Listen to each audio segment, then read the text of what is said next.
નમસ્કાર દર્શક મિત્રો, હું શીતલ મહેતા ન્યૂઝ ઓફ કચ્છમાં આપનું સ્વાગત છે। જોઈએ આજના સમાચાર।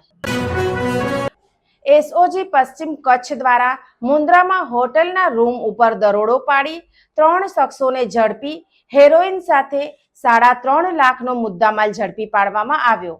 પશ્ચિમ કચ્છ જિલ્લામાં નાર્કોટિક્સ તથા ગેરકાયદેસર પ્રવૃત્તિઓ સામે કડક કાર્યવાહી કરવા પોલીસ દ્વારા સતત ડ્રાઈવ હાથ ધરવામાં આવી રહી છે।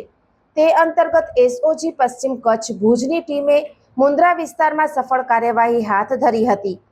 મળતી માહિતી મુજબ એસઓજી સ્ટાફના અધિકારીઓ અને કર્મચારીઓ મુન્દ્રા તાલુકા વિસ્તારમાં પેટ્રોલિંગમાં હતા ત્યારે એએસઆઈ ચેતનસિંહ જાડેજા તથા પોલીસ હેડ કોન્સ્ટેબલ ગોપાલભાઈ ગઢવીને ખાનગી રાહે ચોક્કસ બાતમી મળી હતી।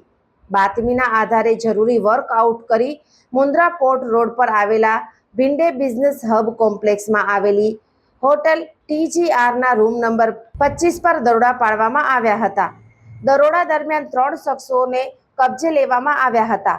તપાસ દરમિયાન તેમની પાસેથી અંદાજિત 18 ગ્રામ હેરોઇન મળી આવ્યું હતું, જેની કિંમત રૂપિયા 3,50,000 ગણવામાં આવી છે। દર્શક મિત્રો, આજે તારીખ 14 મે 2026 આ હતા આજના સમાચાર। આવતીકાલે ફરી મળીશું, ત્યાં સુધી મને રજા આપશો। નમસ્કાર।